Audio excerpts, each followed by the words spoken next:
Hello friend, DT কোচিংয়ে সকলকে স্বাগত। আমরা আজ এই ভিডিওতে এমন একটা বিষয় নিয়ে আলোচনা করব যে বিষয়টা কম বেশি প্রত্যেক ছাত্রছাত্রীদের হচ্ছে। তোমরা কমেন্টে আমাদের জানাচ্ছ এবং সেই কারণে এই ভিডিওটি করার প্রয়োজন পড়েছে। আমরা যে বিষয়ে কথা বলছি সেটি হলো এমসিকিউ প্রশ্নের যে অপশন রয়েছে সেই অপশনগুলোর মধ্যে তোমরা কনফিউজড হয়ে যাচ্ছ। অর্থাৎ তোমরা বেশিরভাগ অনেকে যারা জানিয়েছো যে দুটো অপশন, সেই দুটো অপশনের মধ্যে খুব বেশি সমস্যা হচ্ছে আসল উত্তরটাকে বেছে নেওয়ার জন্য। তো তোমরা এর জন্য কি করতে পারো এই মুহূর্তে, বা কিভাবে তোমরা প্রিপারেশনটা নেবে যাতে এই সমস্যাটা দূর হয়, সেই সমস্ত বিষয়গুলো নিয়ে আমরা এই ভিডিওতে আলোচনা করব। আমরা তোমাদের সঠিক রাস্তা দেখাতে চাইছি যাতে WBSSC SLSTতে তোমাদের এই সম্পর্কিত কোনো রকম সমস্যা না হয়। তাহলে চলো শুরু করি আজকের আলোচনা। দেখো, WBSSC SLST এটা একটা এমন পরীক্ষা, এই পরীক্ষার কম্পিটিশন যদি তোমরা ভাবো তাহলে তোমাদের ভাবতে হবে যে একটি প্রশ্নেরও ভুল উত্তর করা যাবে না।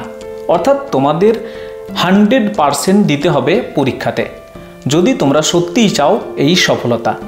সেখানে তুমি 100% দিতে গেলে এবং একটা দুটো কোনো কারণে ভুল হলো সেটা মেনে নেওয়া যায়, কিন্তু এখন আমরা যে মক টেস্টগুলো নিচ্ছি সেই মক টেস্টগুলোতে তোমরা অনেকেই জানাচ্ছ যে বেশ কিছু জানা প্রশ্ন কিন্তু খুব ভুল হয়ে যাচ্ছে সহজে, এবং তারপর তোমাদের খুব আফসোস হচ্ছে। তার মূল কারণ হলো, প্রথম এবং প্রধান কারণ যদি আমরা দেখি সেটা হচ্ছে, এক নম্বর হচ্ছে অসাবধানতা। তুমি যখন এই পরীক্ষাটা দিচ্ছ খুব কম সময়ের মধ্যে নিজেকে ভাবছো যে আমি অ্যান্সারটা দিয়ে দিই, এবং সেই অসাবধানতার কারণে হঠাৎ করে তুমি ভুল উত্তরটি দিয়ে ফেলছো।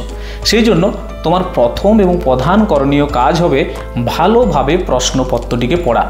অনেক সময় জানতে চেয়েছে যে নিচের কোনটি সামাজিক উপন্যাস নয়, বা নিচের কোনটি বঙ্কিমচন্দ্র চট্টোপাধ্যায়ের লেখা উপন্যাস নয়। তুমি ওই নয়টা দেখলে না, তুমি কি ভাবলে না এটা বঙ্কিমচন্দ্রের উপন্যাস কোনটা, প্রথমেই পেয়ে গেলে হ্যাঁ বঙ্কিমচন্দ্রের একটা লেখা উপন্যাস রয়েছে, তুমি সঙ্গে সঙ্গে সেটাই উত্তর দিয়ে দিলে। এইরকমও ভুল করছে অনেকে। এই ভুলটা কাম্য নয়।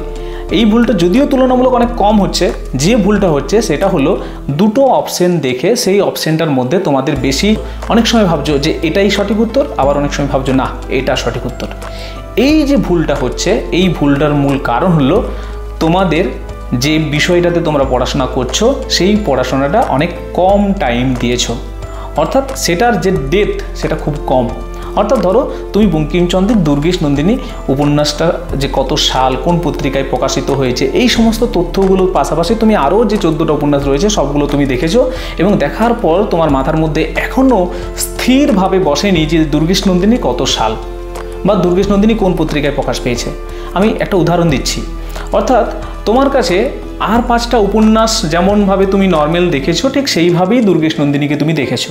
তুমি আলাদাভাবে একটু স্পেশাল কেয়ার করে যেটা বিষয়, অর্থাৎ ধরো তোমার অনেক বন্ধু রয়েছে, কই তুমি তো তোমার সেই বন্ধুদের কখনো গুলিয়ে ফেলো না, কেন হয় না? না, তাদেরকে তুমি আলাদাভাবে বেশ ভালোভাবে জানো, চেনো। সেই জানা চেনাটার কমের জন্য তোমাদের এই ভুলগুলো হচ্ছে। তোমরা টেক্সট বইগুলো যদি বলি, সেই টেক্সট বইগুলো তোমরা হয়তো একবার দুবার এরকমভাবে পড়েছো, বা সেই পড়ার ক্ষেত্রে কিছু না কিছু ঘাটতি রয়ে গেছে, 100% দিয়ে পড়োনি, বা আরও বারবার পড়া দরকার, সেই পড়াটা করোনি, এবং এই প্রশ্নপত্রগুলো মানে কিছু প্রশ্নে তোমাদের অ্যান্সার দেওয়া এগুলো খুব কম হচ্ছে। এই প্র্যাকটিসগুলো খুব দরকার। তো এইভাবে যদি খুব বেশি করে একটু, যদিও আমি জানি যে এই মুহূর্তে আর টাইম নেই, তোমার অনেক কিছু করার টাইম নেই, কিন্তু যেটা উচিত ছিল, এই পরীক্ষাটা তো আজ তোমাদের হঠাৎ করে কালকেই ঘোষণা হয়নি যে কালকেই পরীক্ষা, এখন লাস্ট মুহূর্তে এসেছে, এটা স্বাভাবিক। আসলে তোমাদের এটা পড়তে হতো প্রথম থেকে। ধরো কোনো একজন সাহিত্যিক সম্পর্কে জানছো, তার যে মূল তথ্যগুলো তুমি শুধুমাত্র দেখে নিলে এমনটাই নয়। তোমার কাছে ধরো কোনো একটা নোটস রয়েছে বা কোনো একটা PDF রয়েছে, শুধুমাত্র তার লেখা কোনগুলো, কত সালে সেগুলো প্রকাশ পেয়েছে, কোন পত্রিকায় প্রকাশ পেয়েছে, সেটার কি উল্লেখযোগ্য চরিত্র রয়েছে, আধুনিক সাহিত্য হলে, এই সমস্ত তথ্যগুলো শুধুমাত্র দেখে নিলে। কিন্তু তোমার কাছে ওই উপন্যাসটা সম্পর্কে কোনো ডিটেলস নেই। এই ডিটেলসগুলো কিন্তু জানা প্রয়োজন, এবং এটার জন্য তোমাকে যে অথেন্টিক বইগুলো রয়েছে, সুকুমার সেন, অসিত কুমার বন্দ্যোপাধ্যায়, এই বইগুলো ফলো করা দরকার ছিল। সেগুলো যদি তুমি পড়তে, তাহলে তোমার কাছে সেগুলো সম্পর্কে একটা পরিষ্কার ধারণা থাকতো। আর সেই ধারণাটা নিয়ে যদি তুমি পরীক্ষা দিতে যেতে অনেক সহজ হতো। তোমার সামনে এইরকম হতো না যে দুটো দেখে অনেক সময় আমরা বিসলেরি যে জলের বোতল একই রকম বানানো দেখে আমরা বিভ্রান্ত হয়ে পড়ি, এইরকম সমস্যা তোমার কাছে হতো না। অর্থাৎ তুমি যদি ঠিকঠাকভাবে যে বিসলেরি স্পেলিংটা দেখে রাখো তাহলে তোমার মধ্যে এই ভ্রান্তিটা আসবে না। ঠিক একই বিষয়, তোমার যদি স্পষ্ট পরিষ্কার ধারণা থাকে যে এটাই আমার এই ফ্রেন্ড, ঠিক তেমনি এটাই আমার এই অপশানের এটা, তাহলে তোমার এই ভুলগুলো কিন্তু হবে না। এখন করণীয় হলো তোমাকে বেশি করে পরীক্ষা দেওয়া, বেশি করে মক টেস্ট প্র্যাকটিস করা। এইগুলো করে করে যদি তুমি এই সমস্যাটা কিছুটা কাটিয়ে উঠতে পারো, আর যে সময়টা রয়েছে সেই সময়টাকে রুটিন বেঁধে একটু বেশি করে পড়া, তুমি আবারও স্পেশালিভাবে একটু কেয়ার নিয়ে পড়ো। যে সময়টা দিচ্ছ একটু কম সময়ের মধ্যে হলেও তুমি ধরো কোনো একজন সাহিত্যিক সম্পর্কে দেখছো, ধরো রবীন্দ্রনাথ দেখছো, রবীন্দ্রনাথের উপন্যাসগুলো দেখছো, তুমি পাশাপাশি রবীন্দ্রনাথের উপন্যাসগুলো পড়ার পাশাপাশি একবার হলেও সাহিত্যের ইতিহাসটা চোখ বুলাও। এতে তোমার অনেকটা বেশি সুবিধা হবে। তুমি বুঝতে পারবে যে কোন সাহিত্যটা, কোন উপন্যাসটা বা কোন কাব্যটা, যে সাহিত্য যখন যেটা নিয়ে পড়ছো আমি সেটার কথা বলতে চাইছি, সেগুলোকে একটু যদি স্পেশাল কেয়ার দাও তাহলে তোমার এই সমস্যাটা কাটিয়ে ওঠা অনেক বেশি সহজ হবে। না হলে এইরকম ভ্রান্তি হবে। আবার ধরো টেক্সটের ক্ষেত্রেও একটু স্পেশাল কেয়ার দাও, একটু ভালোভাবে পড়ো।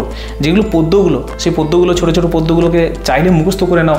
আর যদি মুখস্থ না হয় অন্তত মুখস্থ হওয়ার মতো একটা লাইন আসলো, তার আগের লাইন পরের লাইন খুব সহজে যেন তোমার সামনে চলে আসে, পরিষ্কার ছবি যেন তোমার কাছে থাকে। এটার জন্য যথেষ্ট টাইম দরকার। তোমরা এখনই কমেন্টে লিখবে যে স্যার আর টাইম কোথায়, সেটা স্বাভাবিক, কিন্তু এতদিন তো টাইমটা ছিল, সেই টাইমটাকে কাজে লাগাতে হতো। যারা এখনও লাগাতে পারোনি তাদের কাছেও এই যে টাইমটা রয়েছে এটাও কম নয়। এখনও তোমাদের কাছে যে টাইমটা রয়েছে এটাও কম নয়। এটাকে রুটিন বাঁধো। রুটিন বেঁধে তোমাদের যে যে জায়গায় দুর্বলতা রয়েছে সেই দুর্বলতাগুলো কাটিয়ে খুব ভালোভাবে পরীক্ষাটা দাও। আরেকটা বিষয় বলবো, অনেকে তোমরা ধরো তোমাদের কাছে প্র্যাকটিস সেট রয়েছে বা যেখানে তোমরা প্র্যাকটিসটা করছো সেখানে যে অপশানগুলো রয়েছে না, সেই অপশানগুলো সব অপশানগুলো তোমরা দেখছো এবং দেখার পর তুমি পরবর্তীতে ধরো আবার একবার রিভাইজ দিতে যাবে, তখন তুমি আবার সেই প্রশ্নটা সেই 4টা অপশান দেখছো। এইভাবে এই 4টা অপশানকে বারবার দেখবে না। আমি বলতে চাইছি, তুমি যদি তোমার কাছে এমন কোনো এমসিকিউর বই রয়েছে যেখানে ওই 4টা অপশান দেওয়া রয়েছে, তার মধ্যে লাস্টে লেখা আছে এটার অ্যান্সারটা ক বা এটার অ্যান্সারটা সি, এবং তুমি প্রথমেই 4টা অপশানকে আরও পড়লে তারপর সঠিক উত্তরটা দেখলে, ওটা তুমি একবার যখন তুমি প্র্যাকটিস করছো বা একবার এক্সাম দিচ্ছ তখন করো, কিন্তু বারবার ওই 4টা অপশানকে দেখবে না। এই 4টা অপশানকে যদি তুমি বারবার দেখো এবং পরীক্ষার হলে গিয়ে ওই 4টা অপশানকে আবার ওখানে গিয়ে দেখো, তোমার মধ্যে এইরকম ভ্রান্তি হওয়াটা বা ভুল হওয়াটা স্বাভাবিক।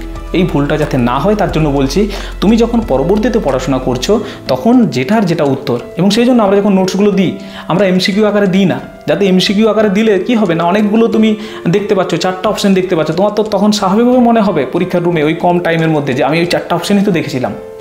এই ভুলগুলো যাতে না হয় সেই জন্য তোমাদের একটু সাবধান হতে বলছি।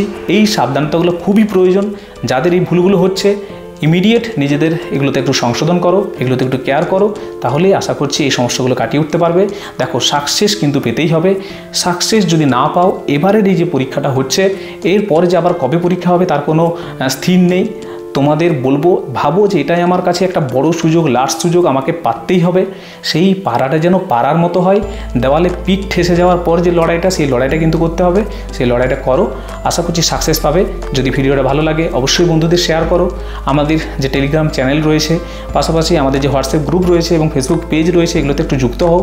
আমরা সমস্ত ডিটেলস তোমাদের সাথে আলোচনা করব। ভালো থাকো, পড়াশোনাতে থাকো। ধন্যবাদ।